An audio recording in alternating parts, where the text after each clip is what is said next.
Alpa Niyamagraha Janasangaschalolam Cha Sadbir Bhakti Vanasyati. One's devotional service is spoiled when he or she becomes too entangled in the following 6 activities: eating more than necessary or collecting more funds than required, over-endeavoring for mundane things that are very difficult to obtain, talking unnecessarily about mundane subject matters, practicing the scriptural rules and regulations only for the sake of following them and not for the sake of spiritual advancement, or rejecting the rules and regulations of the scriptures and working independently or whimsically, associating with worldly-minded persons who are not interested in Krishna consciousness. And number 6, being greedy for mundane achievements. So we covered these 2 mantras. Now today we're going to begin mantra number 3, which says, Utsaha Nishchayat Daryat. Prabhu, can you put this mantra on the board? It's Nectar of Instruction, text 3. Utsaha Nishchayat Daryat Tatat Karma Pavartanat Sangatyagat Sato Vrite Sadbir Bhakti Prasidati. And this mantra says there are 6 principles favorable to the execution of pure devotional service. 1, being enthusiastic.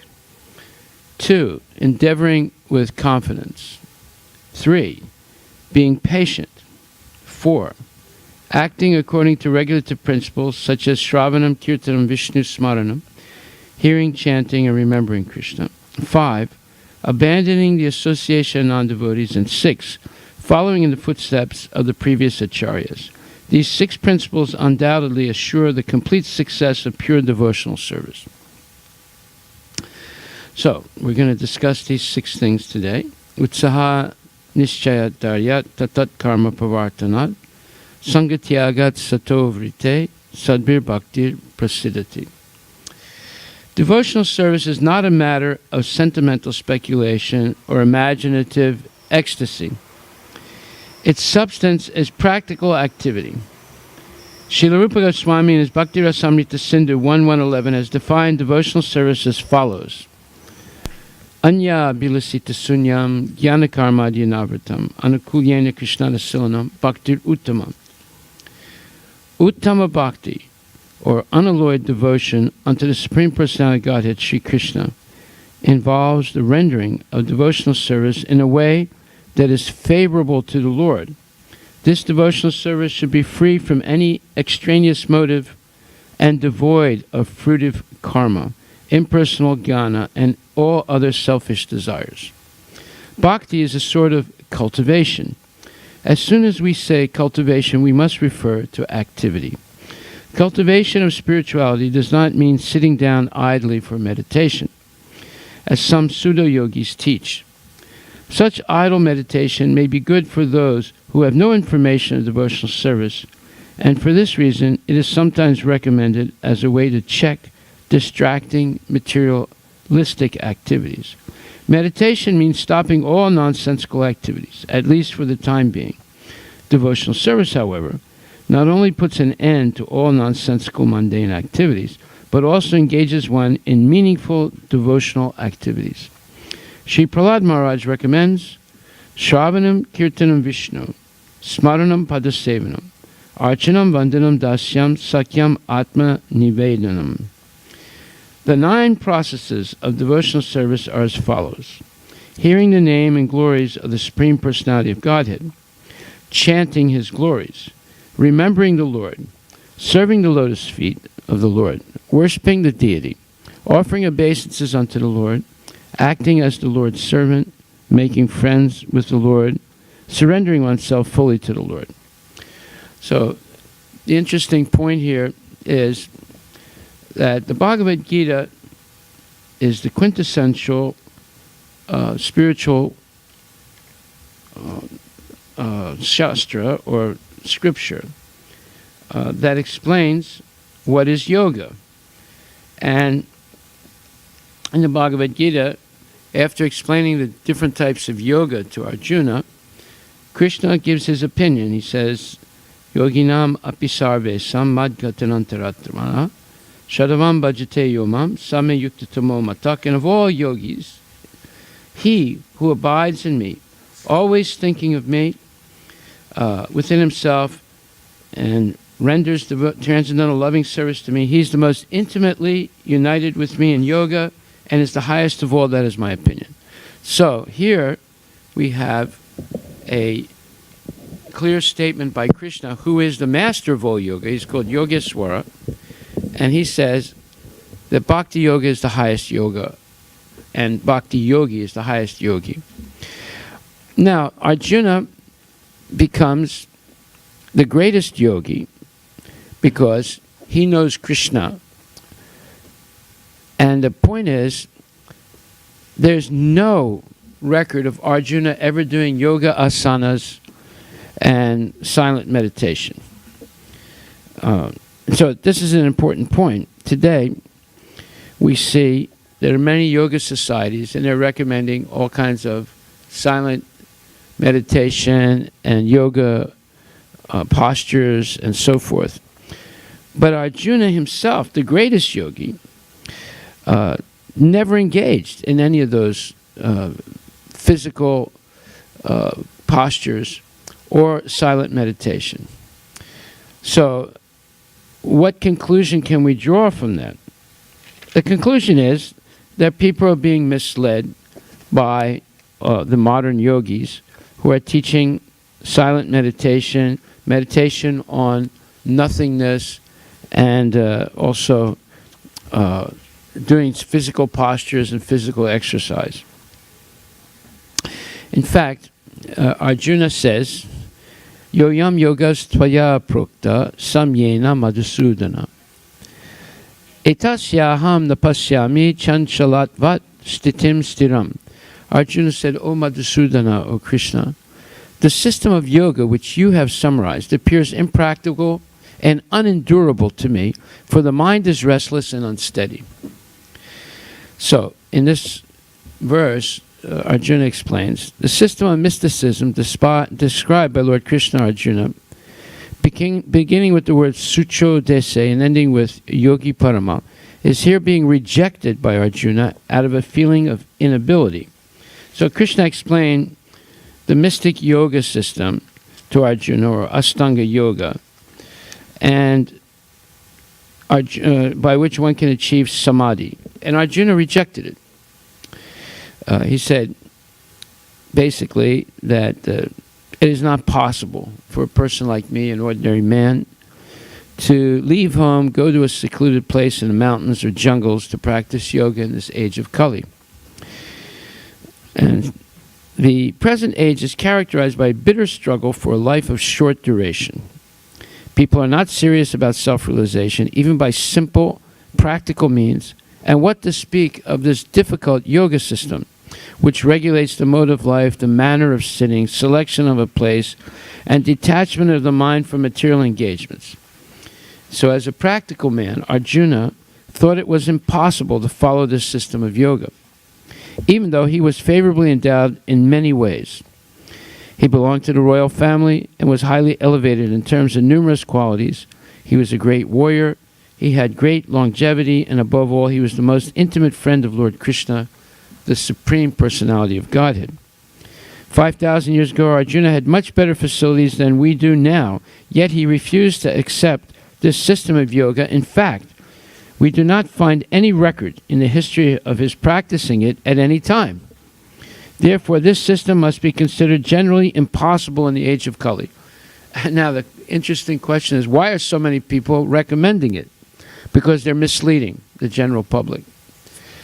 And they're just doing it to make some money and become famous themselves. But it's not genuinely for spiritual advancement. It may be possible for a few men, rare persons, to practice the different types of Hatha Yoga, Raja Yoga, and Kriya Yoga, and so forth. But for people in general, it's impossible. So, if it was so, if it was so impossible 5,000 years ago for a highly qualified person like Arjuna, what about today? So those who are imitating this yoga system in different so-called schools and societies, although complacent, are certainly wasting their time. They're completely in ignorance of the desired goal. So yoga has become very popular today. There's hot yoga, there's this yoga, that yoga. But it's simply a type of physical exercise, a way to calm the mind perhaps for a little bit. But it doesn't lead to any significant spiritual realization. Because the highest yoga, as Krishna says, is one who develops great faith, who always is thinking of Krishna and at the same time rendering transcendental loving service to Krishna. Transcendental loving service is defined as anya bilasita sunyam jnana karmadi navirtam anukulyena krishnana silanam bhakti rutama.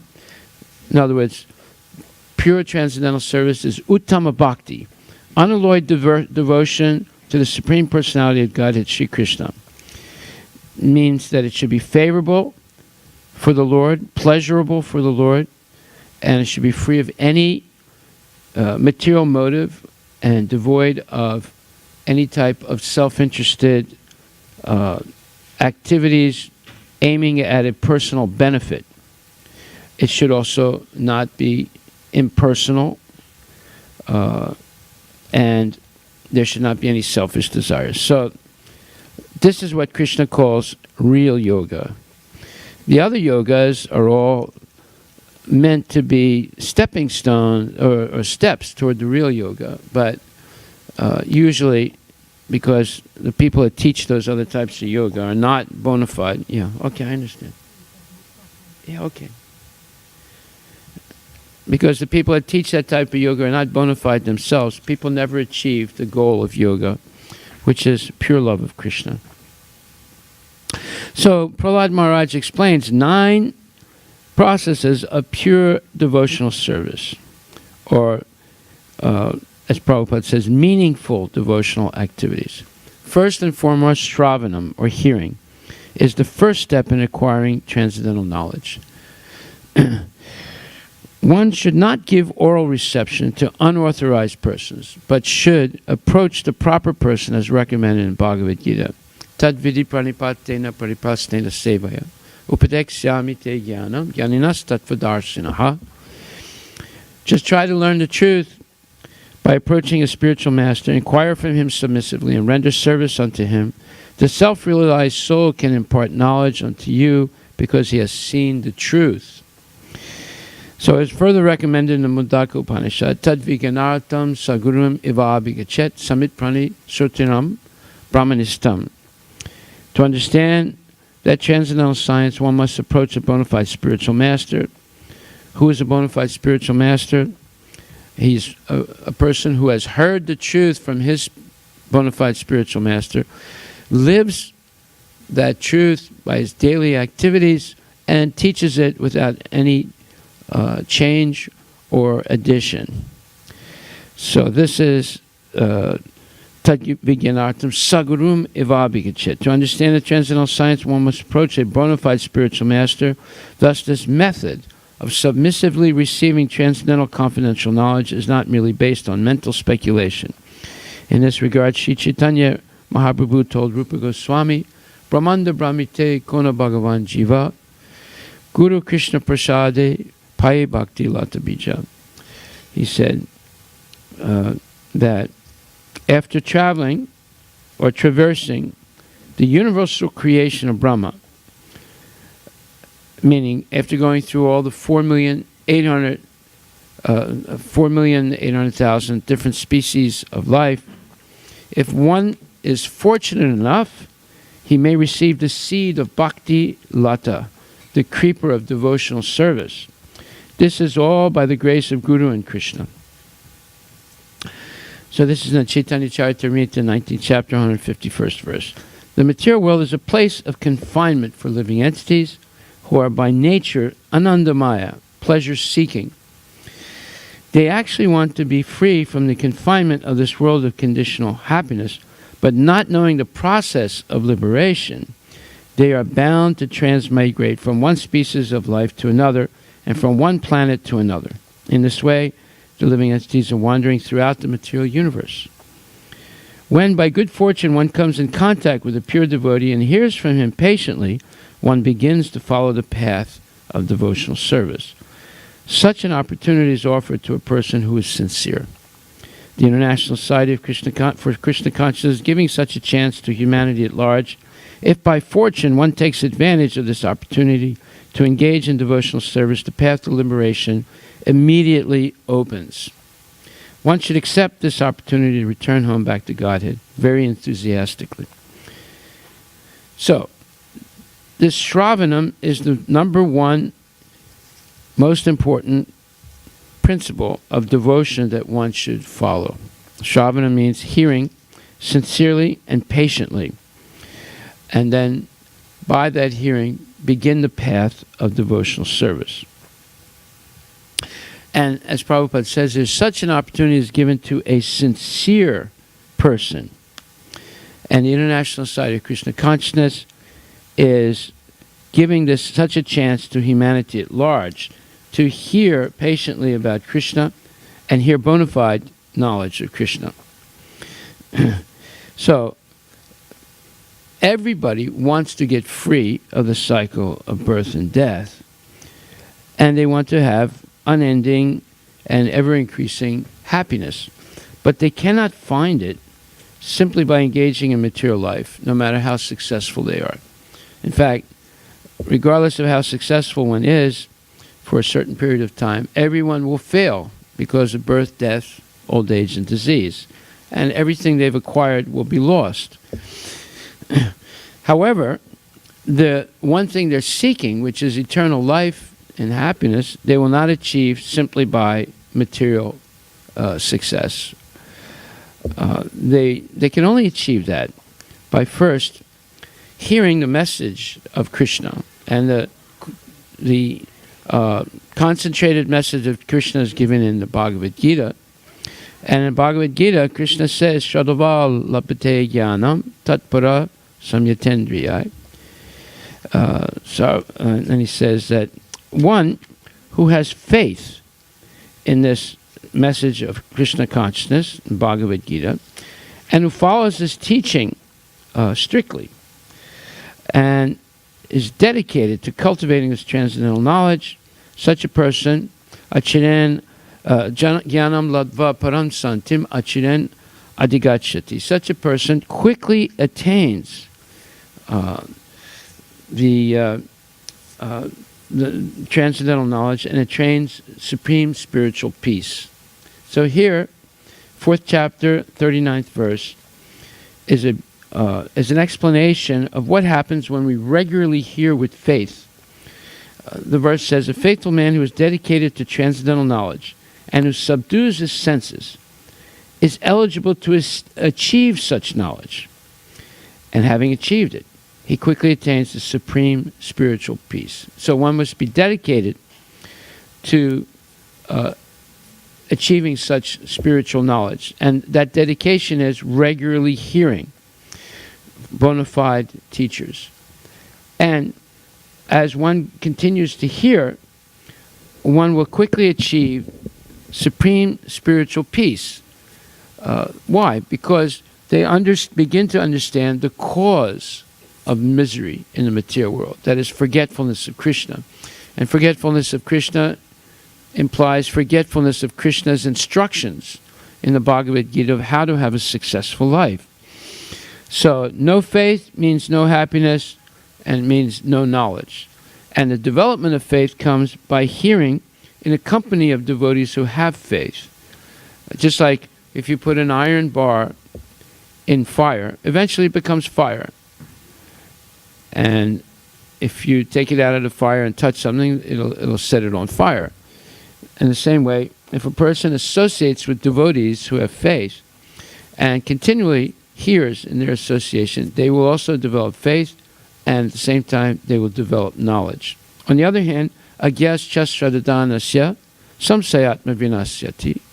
Nayam lokusti na paro, na sukham samsayatmanaha. But ignorant and faithless persons who doubt the revealed scriptures do not attain God consciousness. They fall down. For the doubting soul, there is happiness neither in this world nor in the next. So, unless one comes in contact with standard and authoritative revealed scriptures, such as Bhagavad Gita, and of which Bhagavad Gita is the best standard and revealed scripture. Revealed means that Krishna speaks the Bhagavad Gita. Krishna is the Supreme Personality of Godhead. He speaks the Bhagavad Gita, which reveals knowledge of himself. Arjuna asks him serious questions. Krishna gives him serious answers. Arjuna's questions are the best questions anyone could ask God if they met him personally. So therefore, out of all standard revealed scriptures, Bhagavad Gita is the best. But people who are like animals have no faith in revealed scriptures or knowledge of the standard revealed scriptures, and therefore, even if they can memorize verses of Bhagavad Gita, they still don't have any faith in the words of Bhagavad Gita. Faith evolves by engaging the mind and the senses in practical devotional service to Krishna in the company of faithful devotees. Then, gradually, as one develops faith, just like, let's say, you want to become a stockbroker. Okay, well, you have to associate with stockbrokers who teach you how to invest in stocks. And at first, you might not know what you're doing, but they will guide you. And little by little, through experience, you learn, you develop confidence, and eventually you're able to successfully also invest in stocks. So in the same way, if we want to develop faith in Krishna, we have to associate with devotees who have firm faith in Krishna, and gradually, by hearing them and serving with them, we also develop faith that we can be a devotee, and we develop the knowledge through faithful listening, by which we can always remain engaged in devotional service without any obstacles. As we engage in devotional service, we become purified of all sinful reactions. This also opens the path to steady devotional service. One cannot take up steady devotional service unless they have been purified of all previous sinful activities. So now, this is a process of liberation, but liberation doesn't mean after you die. Liberation now, here and now. Liberation from what? All misconceptions, all sinful desires. So the mind becomes pure, and it becomes a receptacle of transcendental knowledge. Transcendental knowledge is knowledge that can be used practically in everyday life to save us from making unnecessary mistakes. Then one develops this inner peace and begins to taste transcendental happiness. In fact, there's a verse that says, in the 15th chapter, that one will gradually develop freedom from the influence of the modes of material nature, and with that freedom, they begin to taste transcendental happiness. That verse is Gunam itam atityachin dehi deha samudbhavam. One second.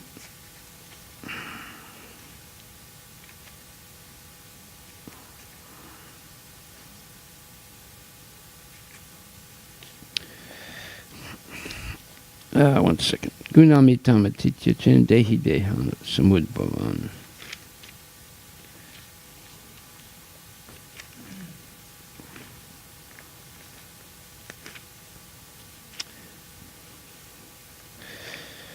Okay, it's 14th chapter, 20th verse. Gunamitam atityachin dehi deha samudbhavan.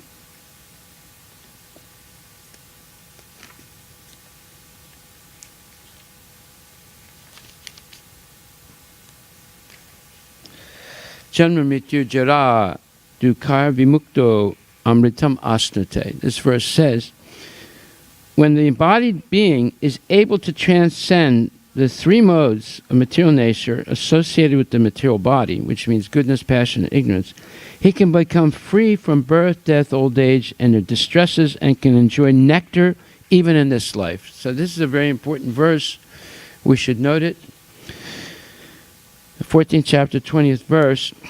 How one can stay in a transcendental position, even in this body, in full Krishna consciousness, is explained in this verse. The Sanskrit word dehi means embodied. Although one is within the material body, by his advancement in spiritual knowledge, he can be free from the influence of the modes of nature. He can enjoy the happiness of spiritual life even in this body, because after leaving this body, he is certainly going to the spiritual sky. So that is real liberation. Liberation is not something that happens after death. Liberation is something that happens now. And after death, one returns to the spiritual world in their eternal body. So, even in this body, the devotee can enjoy spiritual happiness. Spiritual happiness is unimpeded and continually increasing, as opposed to material happiness, which always has obstacles and decreases. In other words, devotional service in Krishna consciousness is the sign of liberation from material entanglement. If one is engaged all the time in devotional service, that is the symbol of liberation. And this will be explained in the 18th chapter. When one is freed from the influences of the modes of material nature, one enters into devotional service. Okay, so the most important decision we make in order to achieve pure devotional service in this lifetime is to constantly hear, in the association of devotees, the bona fide revealed scriptures, such as, and the best of all, as we just heard previously, is the Bhagavad Gita. So that is Utsaha Nischayat Daryat Tatat Karma Pavartanat. So one should be enthusiastic to hear continually Bhagavad Gita. As soon as you finish hearing it one time, you hear it again, and you hear it again. Every time you hear it, you'll find something new and interesting that you missed previously, because as the layers of lust, anger, and greed are removed from our consciousness, we begin to see deeper and deeper meanings in these eternal words. Bhagavad Gita is not a mundane book. It is a book of kaleidoscopic realization. In other words, as we become more purified, we see more and more deeper meanings in the verses, because each word is chosen by Krishna, and each word has deeper and deeper significance as we become purified. And therefore, Krishna says, as one surrenders unto me, I proportionately reveal myself to him. So there's a proportion between our degree of surrender to Krishna and our ability to understand the deeper meanings of Bhagavad Gita. So if we decide to completely surrender to the Lord will completely reveal the inner meanings of Bhagavad Gita to us. This verse that explains that, of course, is 4th chapter, 11th verse. Yetamam prapadyante tamstataiva bhajam yaham mamavart manavartante manusya partha sarva saha, which says that as my devotees surrender unto me, I proportionately reveal myself to them. As all surrender unto me, I reward them accordingly. Everyone follows my path in all respects, O Arjuna. So one devotee may want Krishna as a supreme master, another as a personal friend, another as his son, and still another as his lover. Krishna rewards all the devotees equally according to their different intensities of love for him. In the material world, the same reciprocations of feelings are there, and they are equally exchanged by the Lord with the different types of worshippers. The pure devotees, both here and in the transcendental abode, associate with Krishna in person and are able to render personal service to the Lord, and thus derive transcendental bliss in his loving service. As for those who are impersonalists and who want to commit spiritual suicide by annihilating the individual existence of the living entity, Krishna helps also by absorbing them into his effulgence. Such impersonalists do not agree to accept the eternal blissful personality of Godhead. Consequently, they cannot relish the bliss of transcendental personal service to the Lord, having extinguished their individuality. Well, one cannot extinguish individuality eternally, because we are all eternally individuals, but one can blank out their perception of individuality temporarily in an attempt to merge into the impersonal effulgence emanating from the body of Krishna called the Brahma Jyoti. But they cannot stay there eternally. They will eventually fall down. Why? Well, if I put you, let's say, in a black box where you can't hear anything and see anything, how long do you think you would like to stay in there? Not very long. You'd want to get out. Because we are social beings. We like to associate with other people. We like to interact with others. And if that interaction is pleasurable, we enjoy the pleasure of happy interaction. So one cannot stay in the Brahma Jyoti very long. Well, the Brahma Jyoti itself is eternal because it's the light and heat emanating from Krishna's body that sustains everything in the spiritual and material worlds. The light of the sun is a reflection of the Brahma Jyoti. That's why all life in the material universe depends on the sunlight. However, that position, merging into that light, will be temporary because it doesn't correspond to our eternal nature as individuals. How do we know we're eternal individuals? Krishna explains it to Arjuna in the second chapter. He says, Natveva ham jatu nasam natvam nemi janadipaha nachaivina bhavisyama sarvivayama takparam. He says that there was never a time I did not exist, nor you, Arjuna, nor all others in this world. And nor will there ever be a time that we will cease to exist. And then he says, Mamaivam sa jiva Jivabhuta, Jivaloka Sanatana. He says that all living entities are my part and parcels. There are souls emanating from me. I am an eternal individual. They are eternal individuals. They are Sanatana, and I am Sanatana. So the eternality of our individuality is emphasized by Krishna many times in the Bhagavad Gita. Not only twice, he also emphasizes that in many other verses. So, therefore, anyone who becomes duped by the impersonalist philosophy of the Mayavadis, number one, is a very unfortunate person, and number two, they will never really attain the perfection of eternal happiness that they want. Okay, so hearing about Krishna is the number one most important activity, and it should be regular. Then, Shravana, or hearing, is the first step in acquiring transcendental knowledge. One should not give oral reception to unauthorized persons, but should approach the proper person as recommended in Bhagavad Gita, which is the bona fide spiritual master. Then, the material world is a place of confinement for the living entities who are by nature pleasure-seeking. They actually want to be free from the confinement of this world of conditional happiness. But not knowing the process of liberation, they are bound to transmigrate from one species of life to another and from one planet to another. So here's an opportunity to learn how to be free from the confinement of this world of conditional happiness. In other words, people are satisfied with lower grades of happiness, thinking that they are the final goal of life. And because of that, they don't seek transcendental happiness, which is unending and eternal. And they don't seek out the process of liberation from the cycle of birth and death.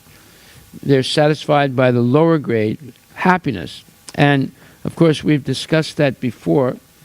That sense of happiness from sense gratification is actually the enemy of the living entity.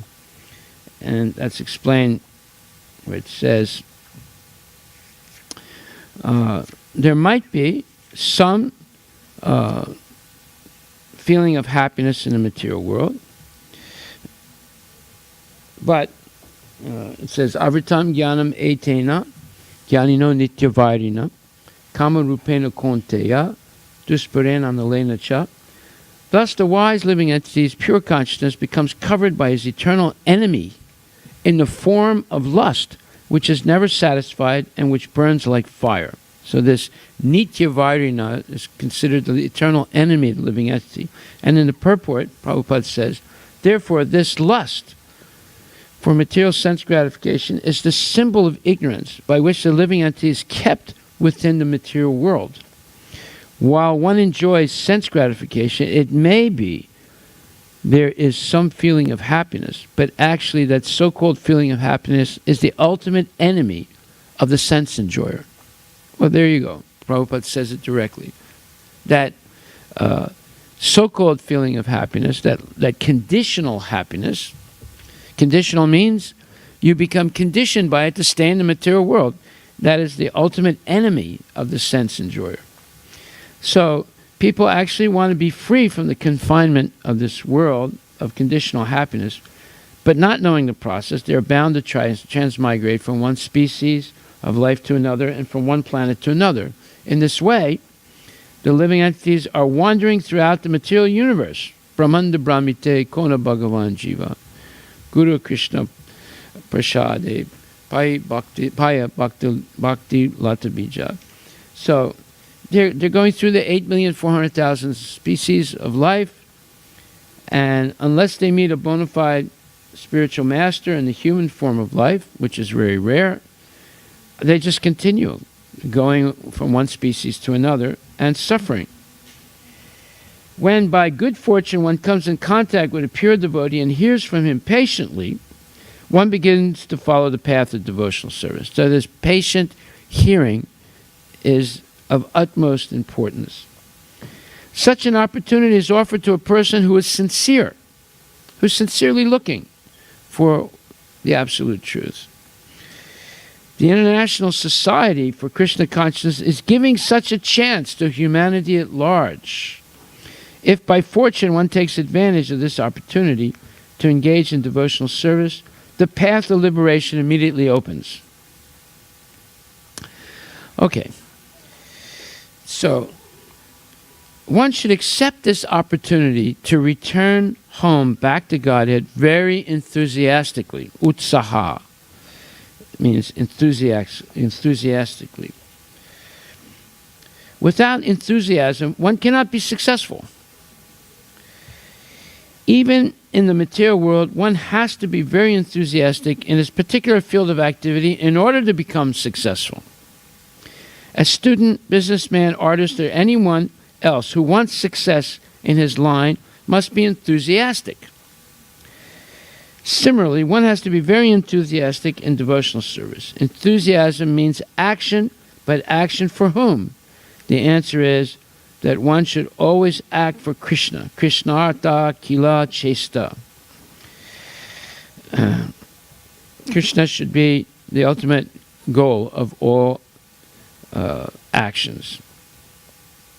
In all phases of life, one has to perform devotional activities under the direction of a spiritual master in order to attain perfection in bhakti yoga.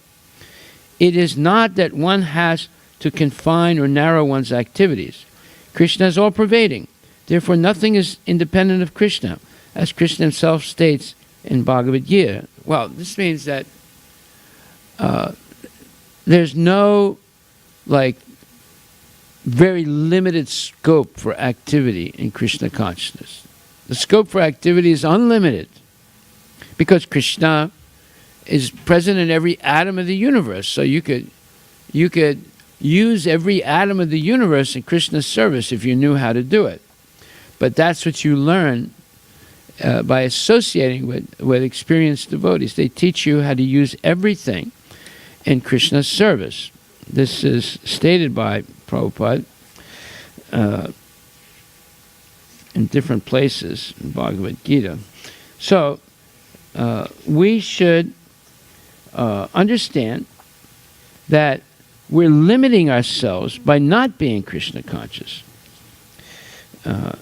However, when we become enthusiastic to learn Krishna consciousness, then we see hundreds and thousands and millions of opportunities and different ways by which we can be engaged and by which we can engage others in Krishna's service. That is advanced Krishna consciousness. So, therefore, we're not narrowing ourselves to only a few types of activities. Also, unless we follow the instructions of a bona fide spiritual master, we will make many mistakes, and our spiritual life and advancement will be stunted because we'll be making too many mistakes. And each mistake is a setback. The whole purpose of listening to a bona fide spiritual master is not to have these setbacks, but to make steady advancement.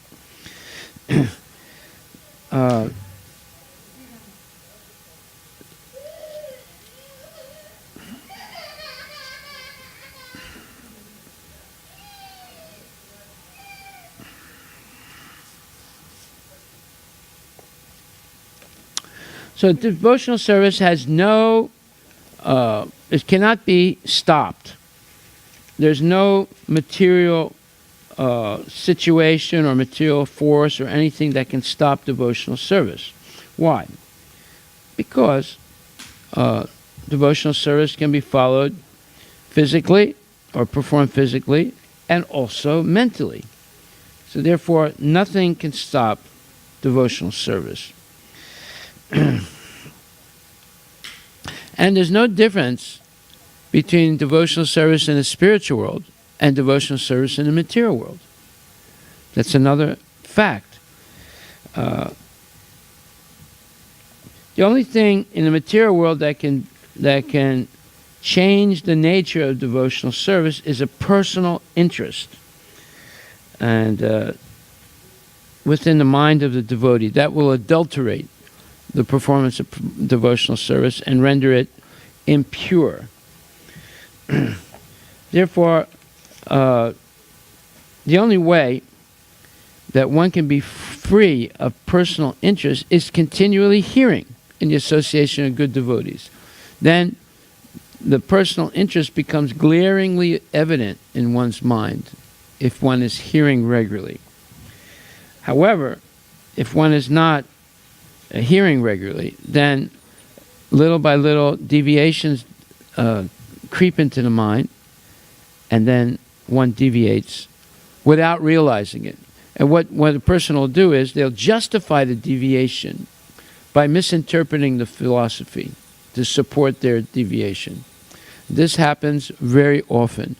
This is why so many devotees will fall down because they separate themselves from hearing bona fide knowledge, and they begin to speculate on their own to support their desires for sense gratification through the misinterpretation of Krishna consciousness.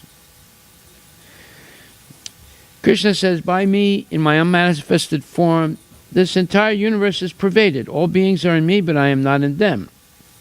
So, under the direction of a bona fide spiritual master, in other words, Krishna is saying he's present everywhere. Mayatatamidam sarvam jagat abhyakta murtina matstani sarvabhutani nachaham te sovastita. So because Krishna is present everywhere, under the direction of the bona fide spiritual master, one learns how to make every situation favorable for Krishna's service. For example, at present, Prabhupada says, I'm using a dictaphone. The materialist who invented this machine intended it for businessmen or writers of mundane subject matters. He certainly never thought of using the dictaphone in God's service. But we are using this dictaphone to write Krishna-conscious literature. Of course, the manufacture of the dictaphone is wholly within the energy of Krishna. All the parts of the instrument, including the electronic functions, are made from different combinations and interactions of the 5 basic types of material energy, namely Bhumir, Apo, Nalo, Vayu, Kam, Mano, Buddhirevacha, or Bhumi, Jala, Agni, Vayu, and Akash. The inventor used his brain to make this complicated machine, and his brain, as well as the ingredients, were supplied by Krishna. According to the statement of Krishna, Matstani Sarvabhutani, everything is depending on his energy. Thus, the devotee can understand that since nothing is independent of Krishna's energy, everything should be dovetailed in his service. Everything should be dovetailed in his service. So, that is what we are learning in the Association of Advanced Devotees, how to use everything in Krishna's service. Most neophyte devotees do not understand how they can use everything in Krishna's service. And therefore, there are gaps in their own spiritual life. This is explained in the 2nd chapter, 63rd verse of Bhagavad Gita, where it says, Kodahad bhavati samaha smriti vibhrama smriti bham sat buddhi naso buddhi nasat pranasyati. It says that from anger, complete delusion arises. From delusion, bewilderment of memory. When the memory is bewildered, intelligence is lost. And when intelligence is lost, one falls down again into the material pool. I call it a cesspool. But Prabhupada says, he quotes a verse by Srila Rupa Goswami, Prabha Chikataya Buddha Hari Sambandhu Vastuna Mumuksu Bihi Pradityago Vairagyam Falgu Katyate. By development of Krishna consciousness, not one knows that everything has its use in the service of Krishna. Those who are without knowledge of Krishna consciousness artificially try to avoid material objects, and as a result, although they desire liberation from material bondage, they do not attain to the perfect stage of renunciation. Their so-called renunciation is called falgu, or less important. On the other hand, a person in Krishna consciousness knows how to use everything in the service of the Lord. There it is, 2nd chapter, 63rd verse.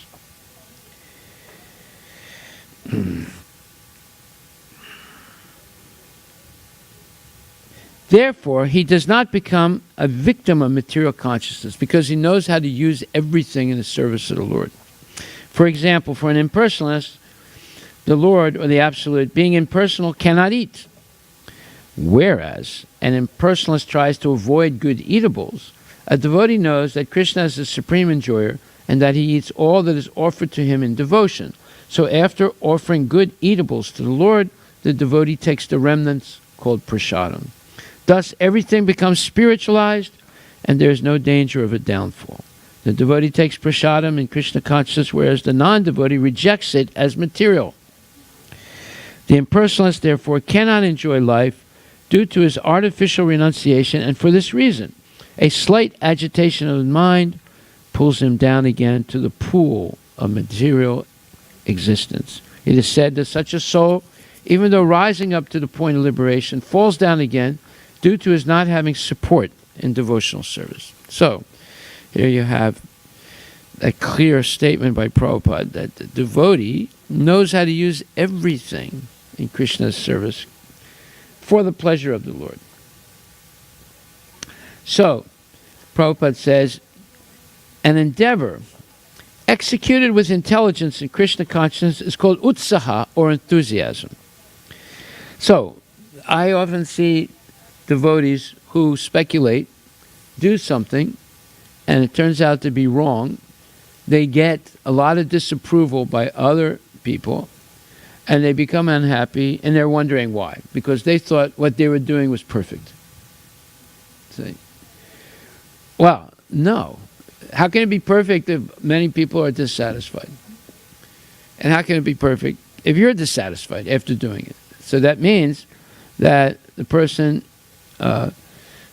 did not execute Krishna consciousness with intelligence, because that's the definition of utsaha, endeavor executed with intelligence.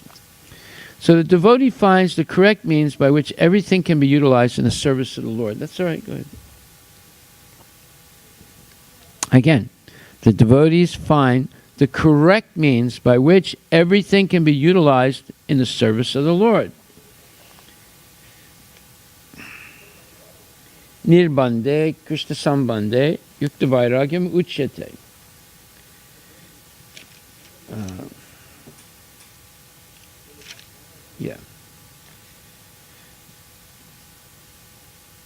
Anasakta Shavishayan, Yatarham Upayunjitaha, Nirbande Krishna Sambande, Yukta Vairagyam Uchyate. So, everything should be used in the service of the Lord, but neophyte devotees don't know how to do that. Therefore, they reject things that could be used in the service of the Lord. That rejection is called imperfect renunciation or incomplete renunciation. The execution of devotional service is not a matter of idle meditation, but practical action in the foreground of spiritual life. So all the impersonalist meditators are wasting their time. They're not going to make any real practical devotional advancement. These activities must be executed with patience. So the definition of enthusiasm is endeavor executed with intelligence, spiritual intelligence. Spiritual intelligence means para upakar, doing good to others, knowing how to do good to all others. That is an art. It's called yoga koshalam, the art of action. It's not understood by everyone. Therefore, we need guidance. These activities must be executed with patience. One should not be impatient in Krishna consciousness. So patience, utsaha nischayat daryat.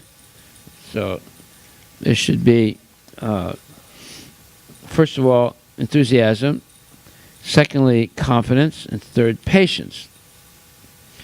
One should not be impatient in Krishna consciousness. Indeed, this Krishna consciousness movement was started single-handedly, and in the beginning there was no response. But because we continued to execute our devotional activities with patience, people gradually began to understand the importance of this movement, and now they are eagerly participating. One should not be impatient in discharging devotional service. One should not be impatient in discharging devotional service. One should take instructions from the spiritual master and execute them with patience, depending on the mercy of Guru and Krishna. The successful execution of Krishna consciousness activities requires both patience and confidence. A newly married girl naturally expects offspring from her husband, but she cannot expect to have them immediately after marriage. Of course, as soon as she is married, she can attempt to get a child, but she must surrender to her husband, confident that her child will develop and be born in due time. Similarly, in devotional service, surrender means that one has to become confident. The devotee thinks, Avaishya Rakshibe Krishna. Krishna will surely protect me and give me help for the successful execution of devotional service. This is called confidence. Well, when we're sure that Krishna will protect me and help me in devotional service, yeah, that's what we're basically we're asking for in the Hare Krishna mantra. Hare Krishna, Krishna Krishna, Hare Hare, Hare Rama, Rama Rama, Hare. We're asking the Lord, please protect me so I can always remain your devotee. So, we should have faith that the Lord will do that. Then one develops confidence. Confidence that Krishna will always help me as long as my desires are pure. If I have selfish desires, then why should Krishna help you? Right? He might help you in the sense that you'll get whatever result of good karma you did in your previous life, but not more. But he'll help you to remain in Krishna consciousness, because Krishna consciousness is not subject to the law of karma. Everything else we do outside of Krishna consciousness is subject to the law of karma, including our selfish desires in Krishna consciousness. But when we have pure desires just to serve Krishna, then Krishna protects us and helps us to be successful in the execution of devotional service. This is called confidence. As already explained, one should not be idle, but should be very enthusiastic about executing the regulative principles. Tatat karma pravartanat. Neglect of the regulative principles will destroy devotional service. In this Krishna consciousness movement, there are 4 basic regulative principles: forbidding illicit sex, meat eating, gambling, and intoxication. A devotee must be very enthusiastic about following these principles.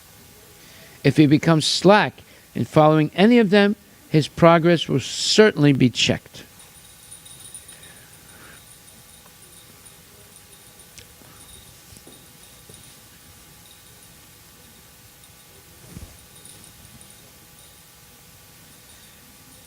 Srila Rupa Goswami therefore recommends tatat karma pravartana. One must strictly follow the regulative principles of Vaidhi Bhakti, or sadhana bhakti. In addition to these 4 prohibitions, yama, there are positive regulative principles, niyamas, such as daily chanting of 16 rounds on japa mala beads.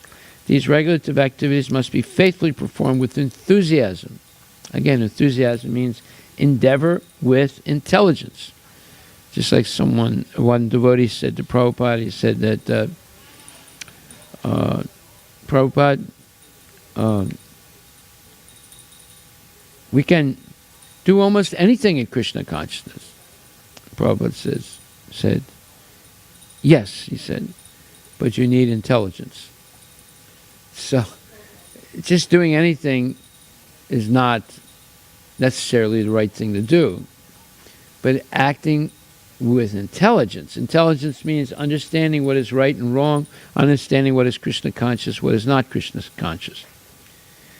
Tatvavatu mahabaho guna karma vibhagayo guna gune savartanta itimatva nasajjate. So that's a very nice verse. It's the 3rd chapter, 24th verse, is it? 25th verse, 26th verse, 27th verse, 28th verse. It says, one who is in knowledge of the absolute truth, O Arjuna, does not engage himself in the senses and sense gratification, knowing well the differences between work in devotion and work for fruitive results. So, work in devotion and work for fruitive results, that's intelligence, when you can differentiate between the two. If you can't, then you have not developed spiritual intelligence because you haven't been listening carefully or regularly to to Bhagavad Gita. But if you listen carefully and regularly and continually stay in positive contact with spiritual authorities, you will be able to differentiate between work in devotion and work for sense gratification, or work for fruitive results. And the purport, Prabhupada says, the knower of the absolute truth is convinced of his awkward position in material association. He knows that he is part and parcel of the Supreme Personality of Godhead Krishna, and that his position should not be in the material creation. He knows his real identity as part and parcel of the Supreme, who is eternal, bliss, and knowledge. And he realizes that somehow or other he is entrapped in the material conception of life. So most people think, oh, I'm so happy here, making money, spending money, all these things. No, the devotee realizes it's a very awkward situation being in the material world. Okay, so now we have a birthday for Partha Prabhu. So that is